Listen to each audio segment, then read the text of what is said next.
Quel est un truc de l'esprit que vous connaissez? Je vis dans le centre-ville d'Akron, dans l'Ohio. Il va sans dire que le taux de criminalité est assez élevé autour du centre universitaire. J'ai donc suivi un cours d'autodéfense à l'université et j'ai appris les meilleurs trucs d'autodéfense auxquels je n'aurais jamais pensé. Agissez plus fou que la personne qui vous attaque. Je parle de patient mental sur PCP avec un mauvais cas de Jack Nicholson fou. 9 fois sur 10, ils vous verront comme imprévisibles et ne voudront même pas vous embêter.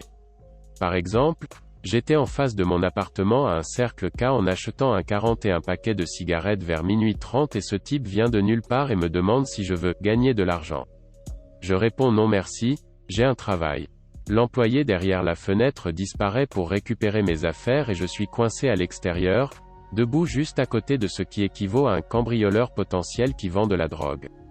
Au bout d'un moment, le silence et la tension deviennent insupportables et je lui demande ce qu'implique l'opportunité qu'il propose.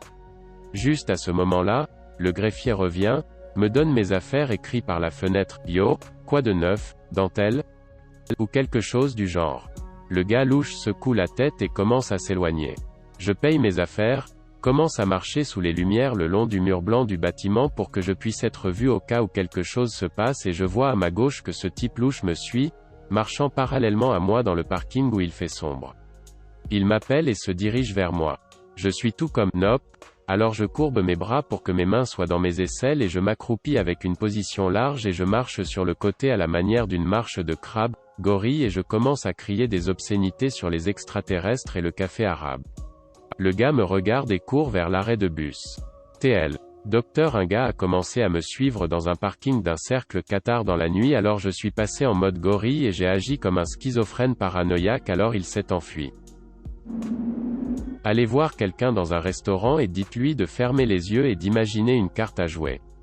Pendant qu'ils font cela, mangez autant de nourriture que vous le pouvez et fuyez. Si vous posez une question et ne recevez qu'une réponse partielle, répondez par un silence poli. Attendez simplement. Une réponse plus complète suivra généralement. Si vous essayez de trouver quelque chose, essayez de regarder de droite à gauche plutôt que de gauche à droite. Vos yeux ont tendance à survoler les choses si vous cherchez dans la direction dans laquelle vous avez l'habitude de lire, alors parcourez le sens inverse. Cela me demande un peu plus d'effort pour le faire, mais je remarque plus de détails. Si j'ai besoin de me rappeler de faire quoi que ce soit le lendemain, je mettrai quelque chose dans ma chambre à sa place. Cela fonctionne à chaque fois. Disons par exemple que je veux vraiment me souvenir d'envoyer un email à mon professeur avant de partir en classe, je vais mettre un film sur le sol. Je vais d'abord penser, pourquoi est-ce que Open Email Ernie? Une technique clé pour moi. Lorsque vous essayez de vous en sortir avec quelque chose de fragmentaire, pas illégal en soi, mais mal vu.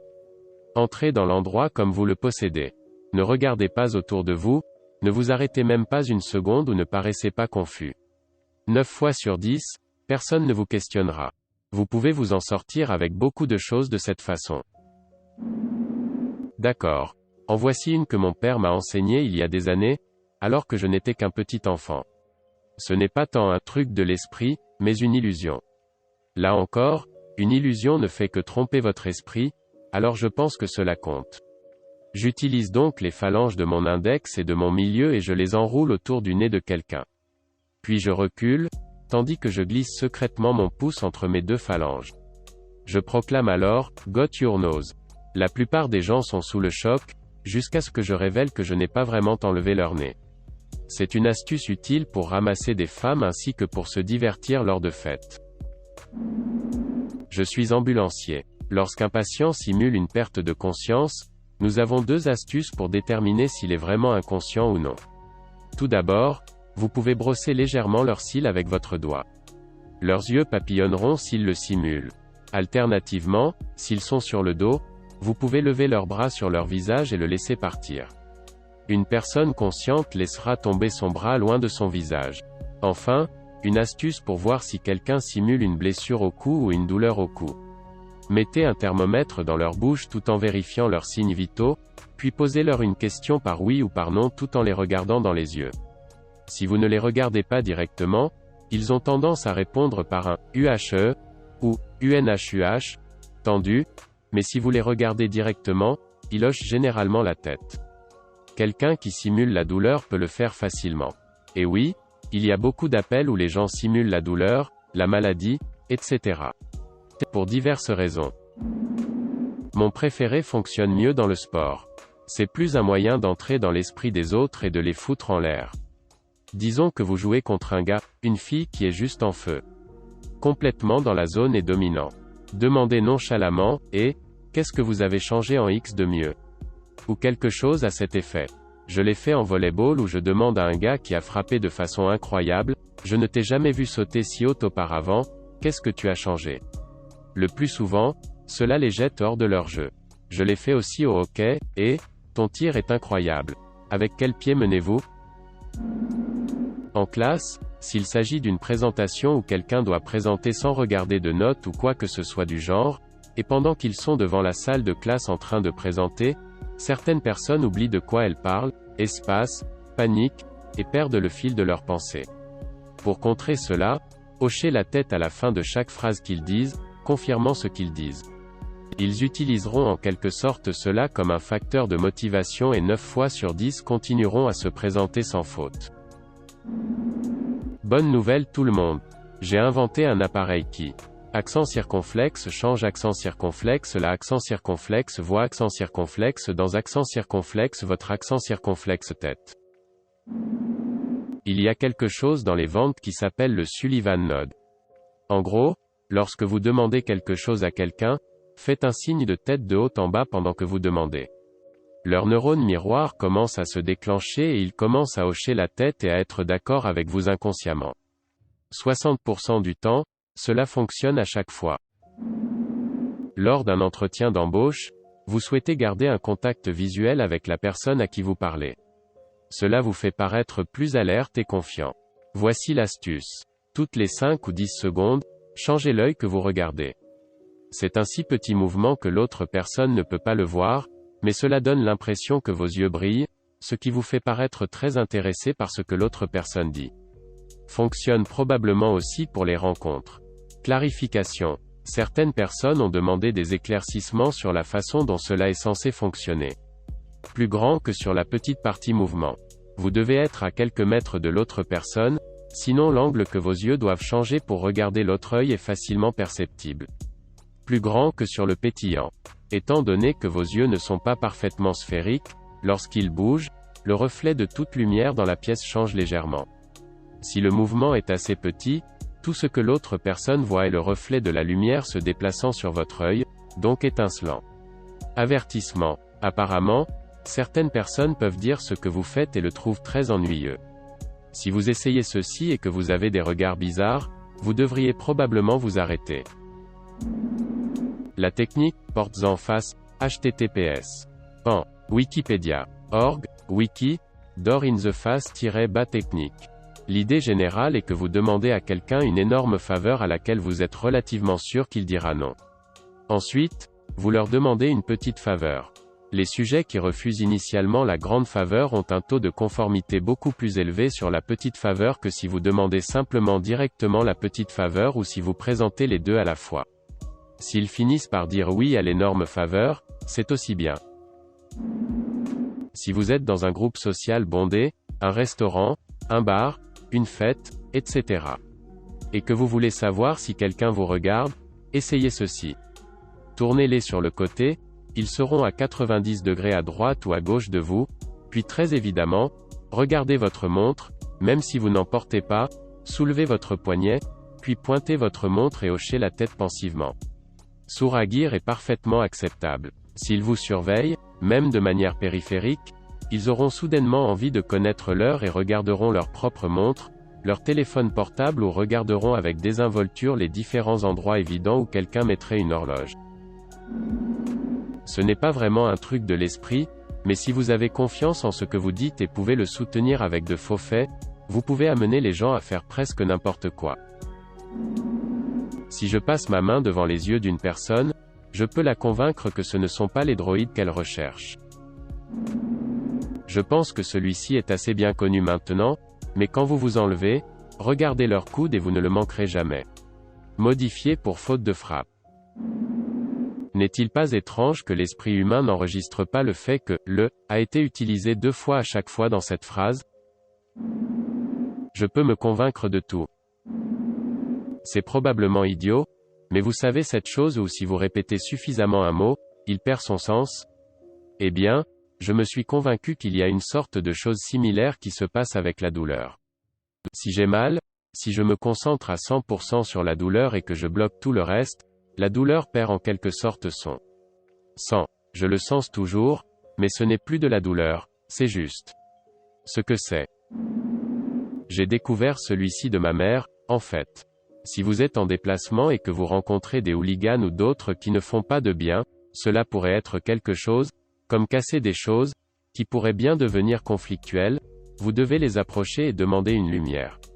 Ou le temps. Au fur et à mesure que vous monterez, ils seront prêts pour un combat.